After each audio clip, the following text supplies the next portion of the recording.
Welcome everyone and thank you for joining us today as we dive into one of the most astonishing and intriguing stories in the world of modern coin collecting, a story that captivates seasoned numismatists and beginners alike as we explore how a seemingly ordinary 2011 1-cent coin, a coin millions of people have handled without a second thought, could under extremely rare circumstances be valued at a staggering $8 million because of its extraordinary errors, mysterious production, anomalies, and the chain of unusual minting possibilities that elevate its status from a simple pocket change piece to a once-in-a-generation numismatic treasure. And as we move through this deep exploration of the 2011 penny's hidden potential, we unfold every layer of minting mistakes, planchet misstrikes, die deterioration details, structural oddities, and other extremely scarce circumstances that collectors look for, all of which could turn an everyday copper-coated zinc coin into a headline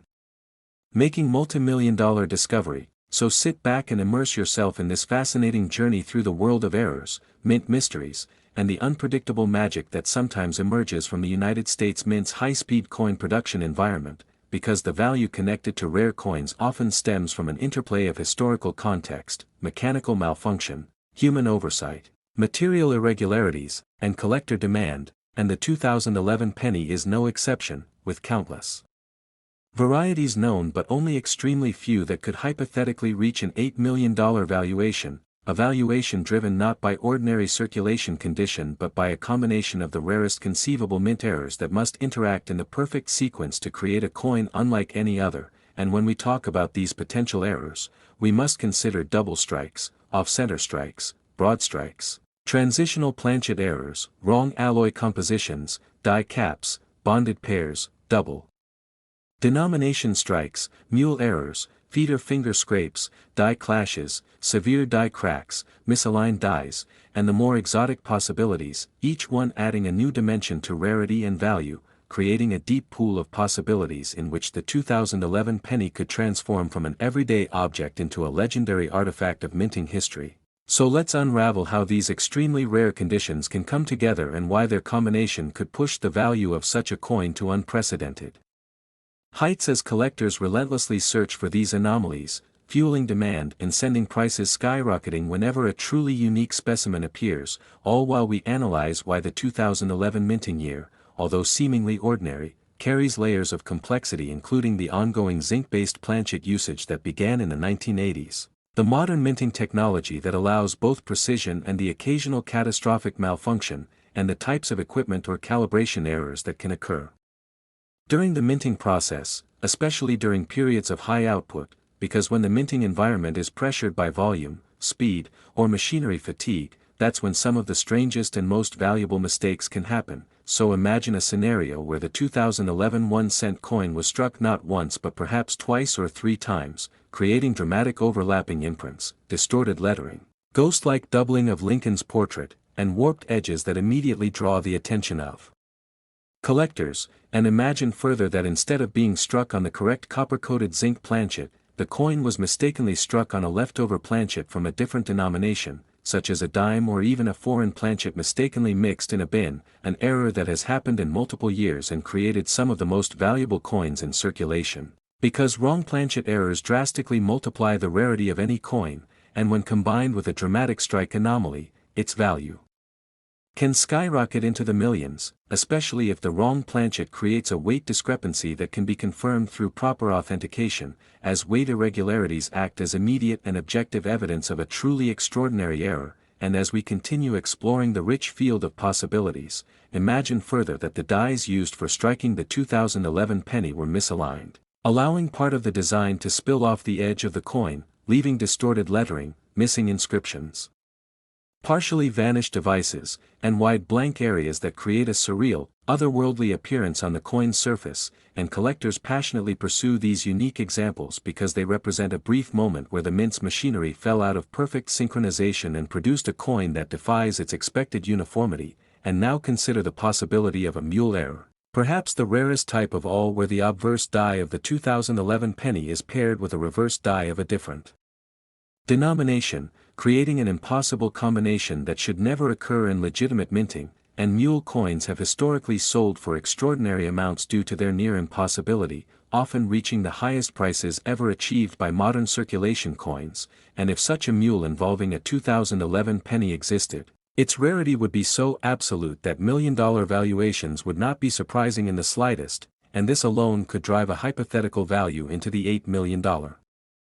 range, especially if authenticated by top grading agencies, because credibility and certification dramatically enhance collector trust and increase market demand. And beyond mule errors, imagine that the coin experienced a dramatic die clash where the obverse and reverse dies slammed into each other without a planchet in between, creating faint outlines of the opposite design etched into each die, which then transferred onto the planchet during normal striking, producing eerie, ghost-like shapes. Behind Lincoln's portrait or within the shield on the reverse, and collectors view these clash die coins as windows into a moment where the mint's machinery malfunctioned in a very specific and very rare way, and combining a die clash with other errors, like a double strike or misaligned die, would create an error layering effect that magnifies the rarity and potential value, especially when such a combination occurs on a modern coin where error rates are generally lower due to improved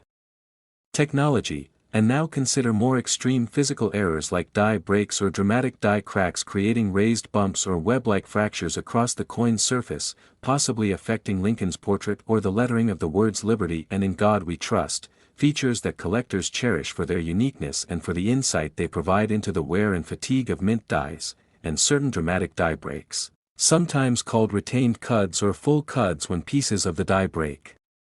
off entirely, can skyrocket the value of even the most common coin because their appearance is both rare and visually striking, and if a 2011 penny combined a massive die cut on the obverse with a wrong planchet strike and perhaps an off-center strike, that layering of errors would elevate it to one-of-a-kind status worthy of multi-million-dollar attention. And another potential factor is the condition of the coin itself because mint state examples with dramatic errors greatly exceed the value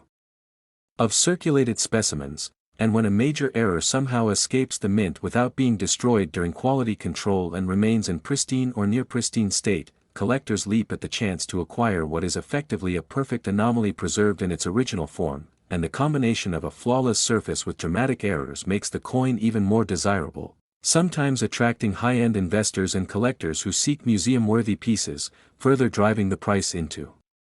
astonishing territory. And adding to this intricate picture are transitional errors where the mint accidentally uses materials intended for previous years or different coin types, resulting in a 2011 penny struck on a pre-1982 bronze planchet or even a foreign alloy planchet prepared for international coinage, a situation that would further compound rarity because the shift from bronze to zinc occurred decades earlier, making any accidental use of old material extraordinarily rare, and a transitional bronze 2011 penny combined with striking or die errors would be so unusual that collectors would battle fiercely to acquire it, pushing its valuation to extreme levels. And now imagine the more exotic possibilities like a double denomination error where a previously struck dime, nickel, or even quarter somehow ended up in the coining chamber and was struck again with penny dies, creating overlapping designs from two different denominations on the same coin, an error so dramatic and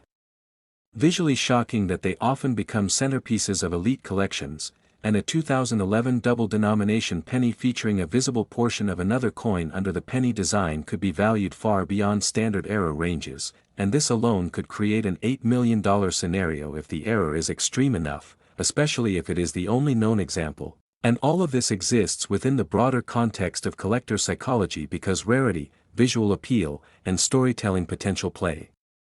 enormous roles in determining the ultimate value of a coin, and when a coin carries an extraordinary narrative of minting chaos, improbable mechanical malfunction, and unlikely survival, it becomes a magnet for collector fascination, and in auctions, fascination often translates directly into soaring prices as bidders push values higher simply because they want to possess something no one else in the world has. And a 2011 penny with stacked rare errors would embody that perfectly, offering not just a collectible coin but a tangible mystery.